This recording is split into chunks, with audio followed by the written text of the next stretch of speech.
kulan waxaan wanaagsan qaarta wada nagala socotay meel walba aad joogtaan iyo suulba aad noo maqlaysaan kusoo dhawaada war waxaan daliyo dibadba idinka hayno halkan idinku soo gudbin doona haddii ba yiraahdo qodobada wararkeena ugu doorona waxaa ka mid ah dagaalada ka socda dalka Itoobiya oo galay meeshii ugu xumayd iyadoo maalmihii ugu dambeysayba dagaalo xoogan ay ka socdeen caasimada deegaanka Gambela khasaaro kala duwan ayaa halkaasi laga soo sheegaya dhaqaaqyo ciidan ayaana halkaasi ka socda dagaalo xoogan oo u dhaxeeyay jabhadda xoreynta Oromiya iyo jabhadda Gambela oo isku dhinac ah kala saxiixdayna asbuucyadii la soo dhaafay heshiis military oo ay kula galahayaan ciidamada militariga ee ku sugan halkaasi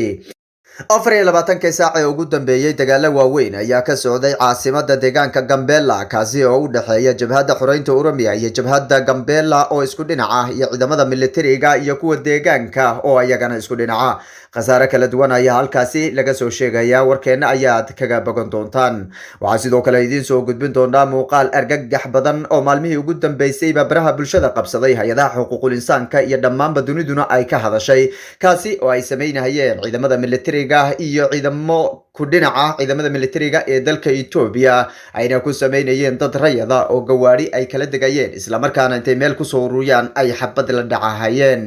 waxaa sidoo kale idin soo gudbin doonaa dhammaanba xogihii ugu dambeeyay ee dalka Itoobiya iyo dagaalada ka socda halkaasi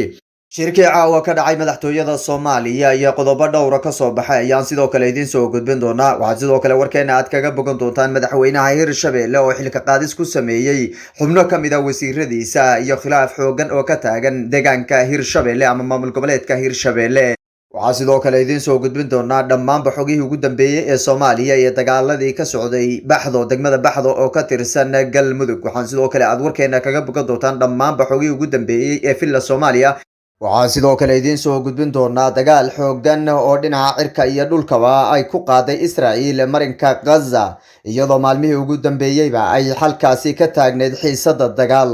xiisa dagaal oo ka soo cusboonaatay Falastiin iyo Yuhuudda iyadoo Yuhuuddu ay qaaday weerar kala duwan oo dhinaca cirka ah kuwaasi oo ay ku sheegtay inay ku bartilmaameedsatay dagaalyahanada ururka tirsan ururka Xamaas ayaa iyagana jawaab ka celiyay iyagoo gantaalo ku garaacay caasimada Yuhuudda isla markaana la sheegay khasaare aad u tiro badan inay soo gaadheen Yuhuudda iyo ciidamadeeda goobo khaas ah oo ay Xamaas bartilmaameedsadeen qodobadaas iyo kuwa kale faahfaahsan warkeena kaga bogan doontaan balse waxaa si qadarin iyo xushmad leh idinka codsanaynaa haddii uu ku soo gaaro muuqaalka Lexar oo shargare oo aragtidaada nagu reeb qaybta commentiga oo nagu soo biir mahadsanidin aan ku bilownay maalmihii ugu dambeysayba dagaalo xoogan ayaa ka socday dalka Itoobiya iyadoo dagaaladii hore ay ka sii dareen isla markaana goobo kale ay ka bilowdeen deegaanka Gambela ayaa maalmihii ugu dambeysayba marti gelinayay dagaalo isdaba joog ah kaasi oo ay ku soo qaadayeen jabhadda xoreynta Oromiya iyo jabhadda Gambela oo isgarabsanaya isla markaana ciidamada militariga ee dalka Itoobiya ayaa halkaasi la isku geeyay caasimada Gambela ee dalka Itoobiya ayaa dagaalo marti gelinaysay iyadoo khasaare aad u tiro badan oo halkaasi ka soo gaaray dad rayada oo aad u tiro badan ay halkaasi ka qaxeen dagaalyahanada jabhadahan ayaa la sheegay in dagaalkaasi lagu jabiyay hase ahaatee ila xogogaal ayaa noo cadeeyay inaysay dhimashadoodu ay yareed isla markaana ay ku adkaatay qabsashada magaalada hase ahaatee khasaaro dhinac maal iyo nafeedba inay soo gaarsiiyeen magaaladaasi waxaa sidoo kale tan loo cadeeyay in dad aad u tiro badan oo ka tirsan ciidamada militariga ee dalka Itoobiya halkaasi lagu laayay dagaalada ayaa si isdaba joog ah uga dhacay caasimada iyo agagaarkeeda iyadoo deegaano aad u tiro badan oo gaaraya 8 location ay gacanta ku dhigeen jabhadahan ka dagaalama gudahaasi waxaana halkaasi ka socda dhaqdhaqaaq military oo ay sameynayaan jabhadda xoreynta Oromiya iyo jabhadda Gambela oo isgarabsanaya jabhadahan ayaa asbuuc ka hor kala saxiixday heshiis military oo ay doonayeen inay ku wiiqaan awoodda ciidan ee ay ku leedahay dowladda dhinaca deegaanka Oromiya iyo dhinaca Gambela waxayna si mid ah ama wadajir ah ay weeraro ugu qaadeen caasimada deegaanka Gambela iyo sidoo kale deegaanka Oromiya dagaalo xoogan ayaa 24 saac ee la soo dhaafay ay ka wadeen jabhadahani deegaanka Oromiya iyo deegaanka Gambela waxayna ku heshiiyeen si wadajir ah inay u dagaalamaan oo ciidamadoodu ay iska garab dagaalamaan jabhadahan oo la ogsoon yahay inay heshiis horey ula lahaayeen TPLF ayaa u muuqata hadda inay heshiis cusub iyagana kala saxiixdeen isla markaana ay doonayaan in ay awoodda ama gacan ku haynta awoodda ay ku dhigaan deegaanka Oromiya iyo deegaanka Gambela oo xadna leh dhinaca kalena muuqaal aad u xun oo argagax badan ayaa maalmihii ugu dambeysayba baraha bulshada qabsaday iyadoo hay-adaha xuquuqul insaanka ay dowladda Itoobiya amar ku siiyeen in ay baaritaan sameeyaan islamarkaana dambiilayaasha sidan oo kaleeto u dhaqma la horkeeno sharciga. muuqaalkan oo dad aad u tiro badan ay ka falceliyeen islamarkaana wadamo badanna ay kasoo jawaabeen ayaa la arkay iyadoo dad rayada gawaarida lagala degahayo islamarkaana lala dhacayo xabadda iyaga oo cabaadahaya. waana arrin aad argagax u leh aana ka dhicin dalka Itoobiya iyo dhammaanba Afrikaba iyadoo maalmihii ugu dambeysay dagaalo xoogan ay socdeen. hase ahaatee arrintaasi ayaa argagax weyn lahayd oo ka duwanay dagaalada ka socda dalka Itoobiya ee qaatay 2 sano. arrintan ayaa la sheegay inay sameeyeen jabhadda Fano oo garab u ahaa dhinaca militariga dalka Itoobiya xilligii dagaalada lagula jiray TPLF. waana arrin dad aad u tiro badan ay ka falceliyeen islamarkaana ka cadhaysiisay wadamo badan oo xulufo la ahaa dalka Itoobiya. arrintan ayaa la sheegay inay sameeyeen jabhadda Fano oo u dhaqaaqda xorriyadda deegaanka Axmaarada islamarkaana dadka rayidka ah ee la leynayay ay ahaayeen dad Oromo ah. waxaana la xaqiijiyay inay dadkani dhannaayeen in ka badan 20 dhalinyaro ah islamarkaana halkaasi lagu dilay. gawaarida socda ayaa la sheegay inay jabhadani kala degahayeen dhalinyarada islamarkaana intay meel isku soo ururiyaan ay xabad la dhacayeen. isku soo duuduuba dagaalada ka socda dalka Itoobiya ayaa dhinac waliba u socda iyadoo si kharaarna u socdo oo ka duwan dhinacyadii hore ee dagaalada ama loo dagaalahayay. waxaana muuqda inay qowmiyad ay isku beegsanayso dalka Itoobiya.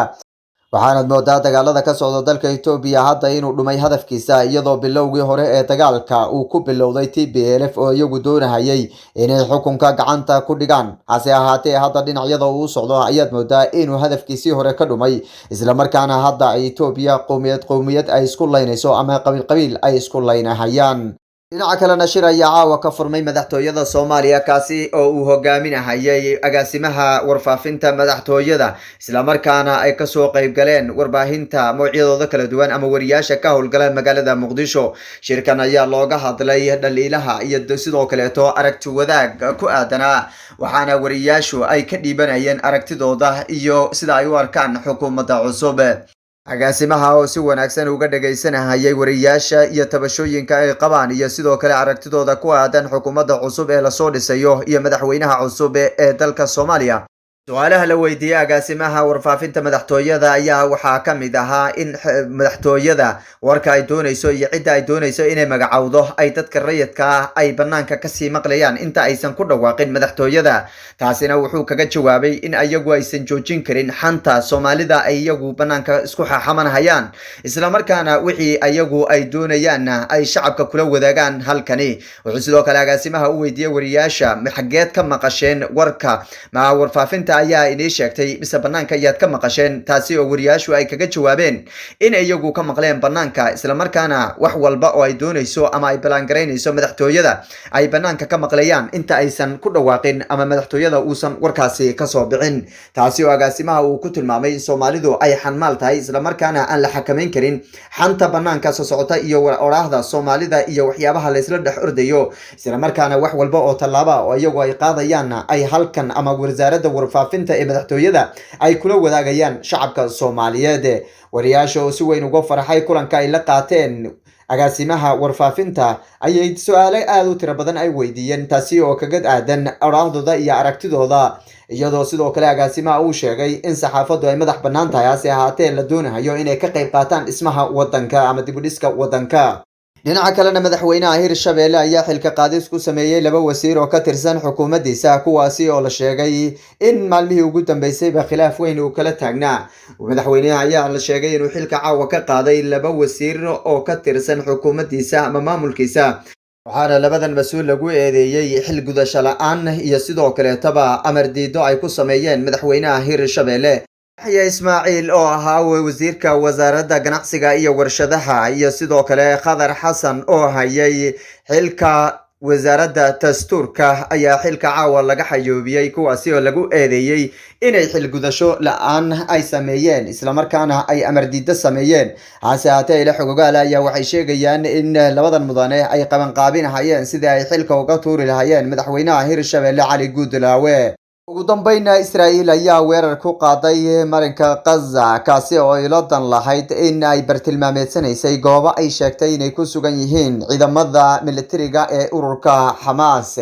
ururka Xamaas ayaa marar kala duwan gantaalo xoogan ku tuuray caasimadda Tel Aviv ee dalka Yuhuudda kaasi oo ay uladan lahaayeen inay ugu argudaan shacabka sida tooska ah ay ciidamada Yuhuuddu u leynahayeen maalmihii ugu dambeysay. ururka Xamaas ayaa gantaalo isdaba joog ku garaacay magaalooyin ay ka mid tahay Tel Aviv kuwaasi oo khasaare aad u tiro badan ay gaarsiisay Yuhuudda ayaa sidoo kale sheegtay inay ka argudanaysay gantaalada lagu soo garaacay magaalooyinkeeda isla markaana ay sheegtay inay bartilmaameedsatay goobo military oo ay ku sugnaayeen ururka Xamaas ayaa dhinacooda waxay sheegeen in gantaaladan iyo duqeymahan ay Yuhuuddu ku fulisay goob beeraley ah isla markaana waxba aysan ku waxyeeloobin oo wax waxyeelo aysan ruuxna ka soo gaadhin. ururka Xamaas ayaa sheegay ama cilaamiyayba inay dagaal ku qaadayaan Yuhuudda kaasi oo ilo leeyihiin in Yuhuuddu ay jebisay heshiisyadii hore loo saxiixday iyo xabad joojintii lagu heshiiyay isla markaana ay wado deegaameyn cusub oo ay ku sameynayso dhulka reer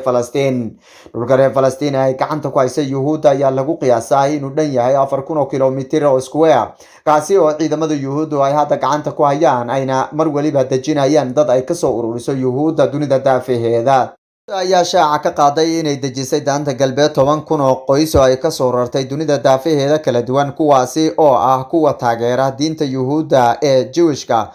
kuwaasi oo Xamaas ay sheegeen inay ku canqalaabayso ama ay ku jabinayso heshiisyadii hore loo saxiixday ee ahaa inaysan deegaameyn cusub aysan samaynin Yuhuuddu isla markaana dadka reer Falastiin ee hadda Yuhuuddu maamusho si nabadgelyo ay ugu noolaadaan guryahooda. soonkii intii ka dambeysayba ciidamada Yuhuuddu waxay wadeen dhaqaaq xoogan oo ay ku beegsanayaan dadka rayidka ee reer Falastiin waxayna dhimashada intii soonka ka dambeysay la xaqiijiyay in ka badan 125 qof oo rayid ah kuwaasi ciidamada Yuhuuddu ay si ula kacaama si toosa ay u dileen. ururka Xamaas ayaa arintaasi ka xanaaqay waxayna sheegeen in Yuhuudda ay ka argudan doonaan dagaaladana ay ku wadi doonaan ciidamadooduna dadaalka ay wadayaan loogu hiilinayo shacabka reer Falastiin ee dhibaatada ay ku hayaan ciidamada Yuhuudda. daawadayaal war waxaan daliyo dibadba idinka haynay waa naga inta warka xiga inta ka gaarayna waxaan idinka tagaynaa nabadgelyo.